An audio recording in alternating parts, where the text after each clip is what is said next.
Oke, mari kita mulai. Mengapa kita perlu menetapkan tujuan objektif dalam bahasa Inggrisnya dan target dalam persiapan marketing automation? Jadi pentingnya menetapkan tujuan dan target dalam persiapan marketing automation atau otomasi pemasaran.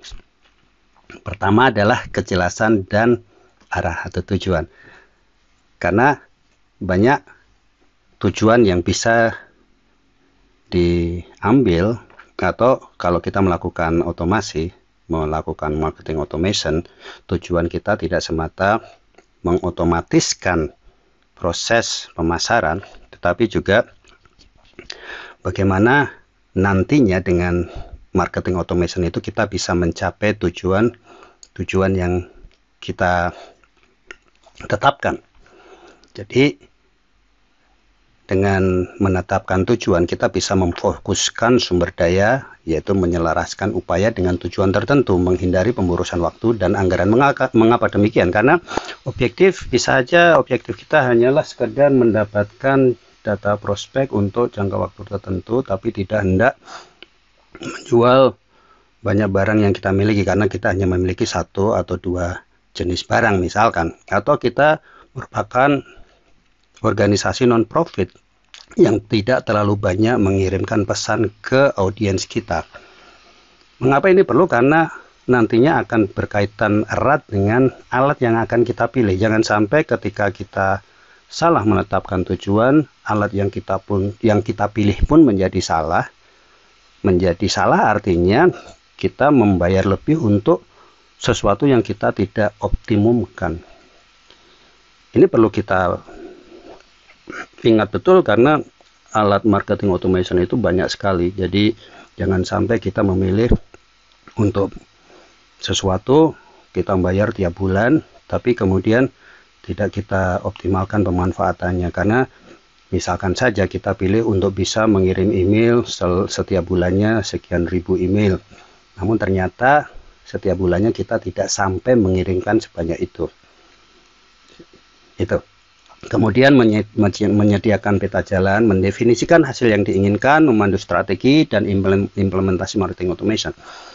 Ini peta jalan itu kalau dalam bahasa Inggrisnya roadmap. Jadi kita juga perlu menyiapkan nanti setelah ini apa yang akan kita lakukan, setelahnya apa lagi, itu roadmap.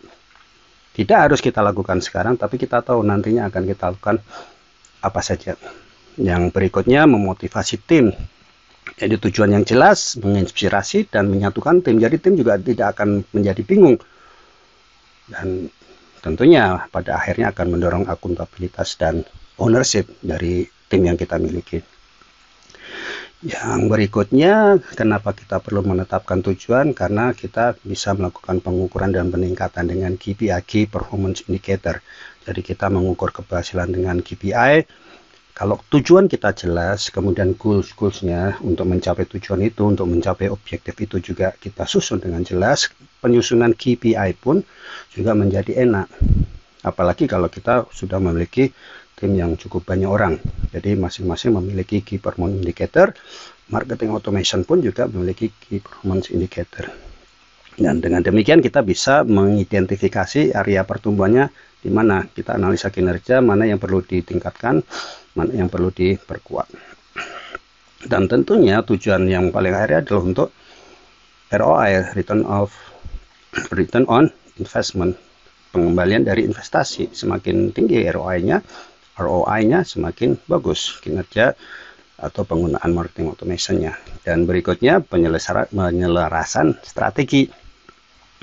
Kita hubungkan pemasaran dengan tujuan bisnis, memastikan otomasi pemasaran berkontribusi langsung terhadap tujuan bisnis secara keseluruhan. Kembali lagi, kalau objektif kita susun dengan benar, maka objektif itu atau tujuan itu akan link atau terhubung dengan objektif secara lebih besarannya, objektif dari bisnisnya.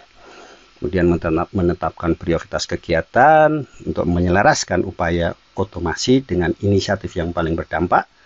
Dan ini yang paling penting, meningkatkan alokasi sumber daya. Sekali lagi yang tadi disampaikan, jangan sampai sumber dayanya anggaran maupun personel, ya, anggaran uang, kemudian personel juga waktu dan tenaga sesuai dengan prioritas dari tujuan yang sudah ditetapkan. Nah, yang berikutnya adalah manfaat tambahan untuk mengurangi ambiguitas, menghilangkan kebingungan tadi mengenai moral atau motivasi karyawan, kemudian meningkatkan efisiensi dan mendorong kelincahan. Jadi bisa lincah karena semuanya sudah disusun dengan rapi. Dan ingat, tetapkan tujuan berdasarkan SMART, specific, measurable, achievable, relevant, dan time bound.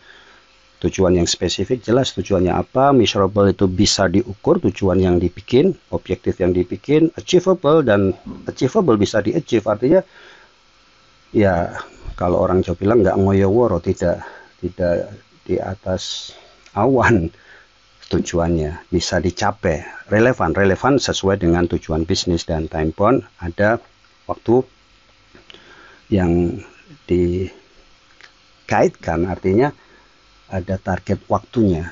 Kemudian jangan lupa untuk melibatkan juga stakeholder, pemangku kepentingan. Pastikan tujuan selaras dengan tim dan tujuan perusahaan. Dan komunikasikan secara efektif. Komunikasikan tujuan dengan jelas kepada semua anggota tim, dan tinjau dan sesuaikan secara teratur, pantau kemajuannya, dan sesuaikan tujuan sesuai kebutuhan. Itu aja, mudah-mudahan bermanfaat. Dan ini ada quote dari Bill Gates, bagus banget. The first rule of any technology used in a business is that automation applied to an efficient operation will magnify the efficiency.